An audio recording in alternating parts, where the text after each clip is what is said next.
Hi everyone, I'm going to show you in great detail how a Van de Graaff generator works, right down to the level of what the protons and electrons are doing. Those of you who already know all about electrons, protons, positive and negative charges, you can skip to around 1 minute and 35 seconds in. For everyone else, here's a quick introduction to those things. There are three things to keep in mind as I explain how Van de Graaff generators work. First, all matter is made up of atoms. I'll use the simplest model for an atom since it suits our needs just fine. In the middle of each atom are protons and neutrons, and spinning around them are electrons. The protons stay in the atom, but sometimes the electrons are free to move away. Second, the protons are positively charged and the electrons are negatively charged. The neutrons are not charged at all, so we'll ignore them. What does charge mean? Charge is simply a way of saying how the electrons and protons will behave. Things that have the same charge will repel each other, so two negatively charged electrons will repel each other, as will two positively charged protons. And things that have opposite charges will attract each other. So a negatively charged electron will attract a positively charged proton. And third, the objects made up of these charged particles can also be positively or negatively charged. If something has more electrons than protons, we say it's negatively charged. Notice that the protons are still there, just that there are extra electrons that aren't paired up with any protons. Alternatively, if something has more protons than electrons, we say it's positively charged. There are extra protons that aren't paired up with any electrons. And if we don't care whether a charged object is negatively charged or positively charged, we just say that it's charged. Here are the parts to a Van de Graaff generator. At the bottom of the back we have a motor here, which turns this roller. That roller turns this belt, which turns this other roller at the top. Also at the bottom we have this metal brush. In this particular Van de Graaff generator, that metal brush is connected to the metal case, and the metal case is connected to this ground wire, which is part of the power cord. So that ultimately goes to earth ground. That's not the case in all Van de Graaff generators though. In this small one right here, that bottom brush is connected to this metal dome right here. And in some Van de Graaff generators, the motor has a metal case, and the brush is connected to the metal case. At the top is another brush, and in this Van de Graaff generator that's connected to this metal strip. I'll just put on the top dome, and you can see that that metal strip makes contact with the inside of the top dome. A Van de Graaff generator is a charge pump. It literally pumps charge from one end to the other. One end is a dome or partial sphere of some kind, usually on top. The other end can be a connection to earth ground, as with this one, or another dome, as in the small Van de Graaff generator I showed you, or the metal case of the motor. What's fascinating about Van de Graaff generators is that there are so many interesting things going on in them. Luckily, those things can be broken down into just a few steps. So let's start the explanation of how it works with the first of those steps. The purpose of this first step is to charge the bottom roller. When the motor is on, the roller turns, and that turns the belt. Depending on the materials, this causes the roller to become either negatively charged or positively charged. As the roller turns, the inner surface of the belt makes contact with the roller here and breaks contact here. If you have two different materials like these making and breaking contact, then they become charged. Electrons move from one to the other. This is called the triboelectric effect, and I have a video that goes into great detail about it. Because this roller is Teflon and this belt is rubber, due to the triboelectric effect, electrons on the belt will move to the roller. This means the roller will become negatively charged and the belt will become positively charged. We now have what we need for the next step, a charged roller, and in this case, one that's negatively charged. In this second step, we'll charge the outer surface of the belt. That's a charge that will be moving up to the dome on top. The roller, the belt, this bottom brush, and whatever the brush is connected to, in this case earth ground, work together to do this. Since this roller is negatively charged due to all the extra electrons, it'll be electrons that'll be repelled from the belt to the brush, leaving the outer surface of the belt positively charged. How will the electrons make their way to the brush? After all, they have to cross through the air, and air is not normally a good conductor of electricity. Well, the how is a little complicated, so let's take it one step at a time. The negative charge on the roller will repel some electrons from the sharp points of the brush. That leaves the sharp points on the brush positively charged. That creates a strong attraction between the abundant negatively charged electrons on the roller and the positively charged protons on the brush. Because there is this area between the electrons and protons where there is this attractive force, we say that there's an electric field between them. We can visualize the electric field by drawing a line from each extra electron on the roller to each extra proton on the brush. Since the ends of the brush are very sharp, the protons are tightly packed in there, and so the lines end up being close together. If we put an atom in the strong field, like this, then electrons from that atom may be pulled away from it, leaving the atom positively charged, what we call an ion. In fact, so much of this stripping off of electrons goes on that we end up with what's called a corona discharge, and if you turn out the light, you may be able to see it as a purplish glow. These positive ions are attracted by the negatively charged roller.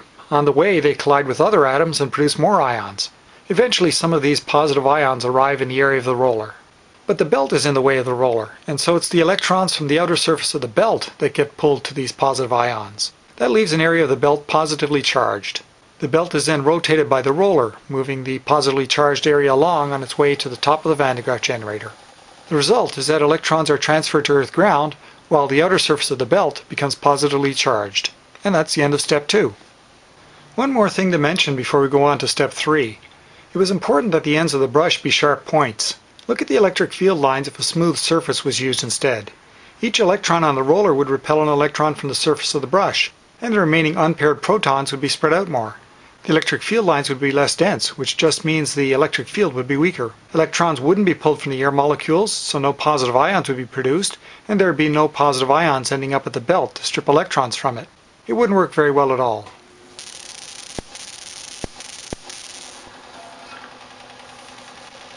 Recall that inside the dome at the top here, there's another roller interacting with the belt. In most home use or school lab Van de Graaff generators, this roller is either metal like this one, something that's triboelectrically different than the belt, or something that's neutral triboelectrically with respect to the belt. Before talking about my metal one, let's talk about the triboelectric ones.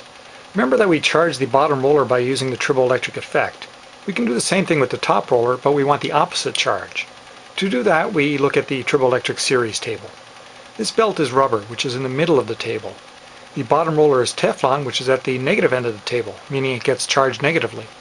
So we want something that's at the positive end of the table, as far away from rubber as we can afford so that it'll be charged a lot. As an example, many small Van de Graaff generators use glass by using the glass from a fuse or a small bulb. What would be the effect of using a glass roller on top? Due to the triboelectric effect, when it breaks contact here, the belt will take electrons from the roller, making the roller positively charged. What about the belt at that point? On the way up, and while it moves over the top of the roller, the inner surface of the belt is positively charged. With the addition of these electrons, now it either has the same number of electrons as protons, or has more and is negatively charged. What about a roller that's made of a material that's triboelectrically close in the table to the belt's material, rubber in this case? In that case, we can ignore the charging of the roller. And that brings us back to this particular roller, which is metal. As this positively charged belt moves up, it pulls electrons from the metal, not due to the triboelectric effect though. It does so because the metal is electrically conductive and gives up those electrons pretty freely as the positive charges on the belt attract them. That means that on the way back down, as with the triboelectrically charged top roller we just talked about, the inner surface of the belt either has the same number of electrons as protons or has more and is negatively charged. This is ideal because the bottom roller wants those electrons, so together the two rollers, with the help of the belt, reinforce each other's charging. Keep in mind that we've been talking about the roller's interaction with the inner surface of the belt. Up to this brush, the outer surface is still positive.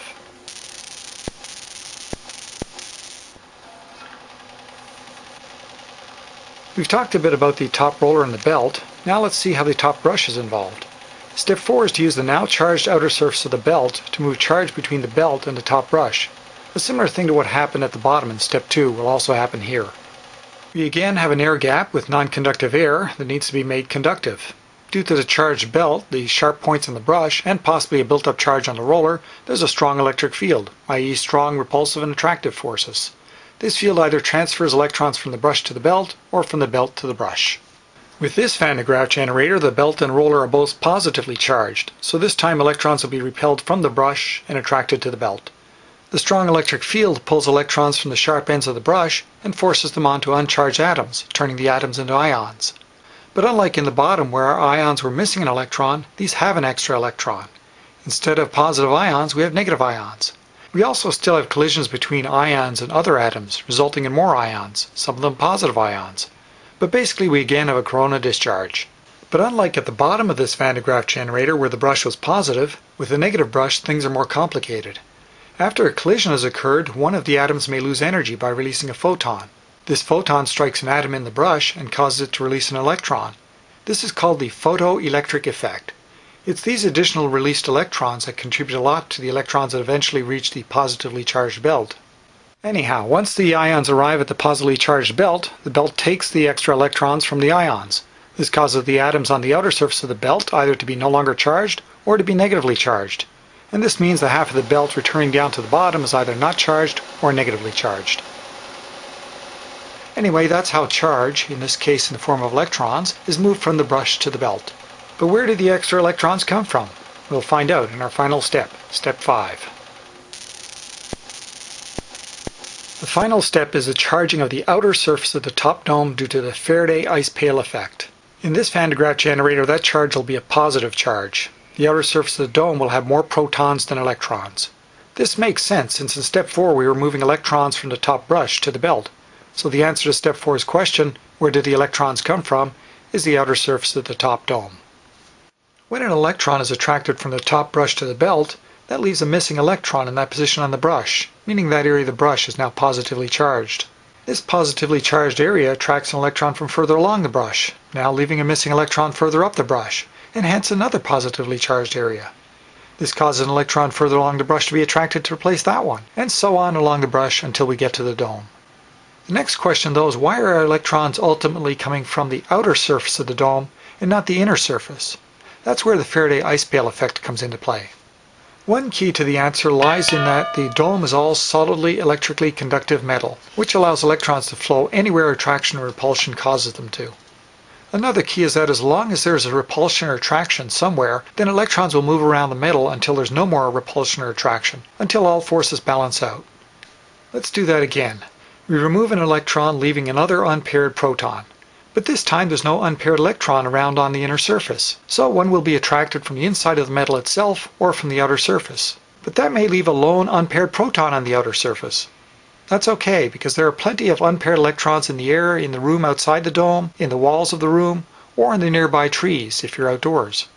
The big difference between the inner surface and the outer surface is that the number of unpaired electrons and protons that can attract inside the dome is very limited and quickly runs out. This leaves the only way to interact with new ones by going through the metal dome. But for the unpaired electrons and protons on the outer surface, there's a whole wide world of other unpaired things to be attracted to. And so the outer surface will be charged and the inner surface will not be charged. But that all helps to understand another simpler explanation for why the outer surface is charged. Remember that like charges repel each other. Negative charges repel negative charges, and positive charges repel positive charges. So when we pump electrons up to the dome, once they get there, they'll try to get as far away from each other as they can. And the farthest they can go is to the outside of the dome. But this Van de Graaff generator is pumping electrons away from the dome, leaving unpaired protons. The problem is protons can't leave the atom and wander around like some electrons can. So they may want to repel each other, but since they can't go very far, how do they spread out? The answer is they don't. As we pull electrons from the dome, the remaining electrons spread out. Notice that there are still more protons than electrons, but because the electrons spread out, that leaves the extra protons spread out too. There's still another question though. We built up this huge positive charge on the dome's outer surface. Meanwhile, we have this relatively small positive charge on the belt and brush that's trying to attract electrons away from the dome. Looks like we have an uneven tug of war. Wouldn't the positive charge on the dome win and the electrons not be attracted away? Well, since it works, the answer is obviously no. But why? Remember, we're taking these electrons through the inner surface of the dome, and the inner surface is not charged. So from the perspective of the belt and brush, they're attracting electrons from an uncharged object. If we had instead connected the brush directly to the outer surface of the dome, then the belt and brush would lose the tug of war, and the Van de Graaff generator wouldn't be able to build up a huge charge like it does. And lastly, since there's a whole world for the dome's charges to attract to, does that mean we can keep building up charge forever? Well, not quite. The outer surface is rounded, not sharp like the top and bottom brushes. But just like with the brushes, all those unpaired protons on the dome form an electric field with things in the surrounding room. If you keep pumping charge, eventually you'll pack so much charge that the electric field will become very strong, and once again we'll have corona discharge. In fact, if the other object is not very sharp, then electrons will pile up on one side until the air becomes conductive enough that it breaks down as an insulator altogether, and we get a sudden rush of electrons moving through it. That's why the rounder the dome, and bigger ones are less round than smaller ones, the weaker the electric field between it and surrounding objects, so the less corona we'll have, the higher voltage it can produce. And now you know in great detail how a Van de Graaff generator pumps charge from one end to the other, and also a bit about the triboelectric effect, corona discharge, the photoelectric effect, the Faraday ice pail, and more. Well, thanks for watching. Be sure to check out my YouTube channel, rimstar.org, for more related science and tech videos, especially in the Science and Tech playlist. Click to watch the triboelectric effect video, or my video on how to make a small Van de Graaff generator, one on exploring magnetic fields, and many, many more. I'd like to give a special thanks to 1011 Basic for doing some proofing on the second version of this video. Be sure to check out his channel. And be sure to subscribe if you like these videos, or give a thumbs up or leave comments or questions below. See you soon.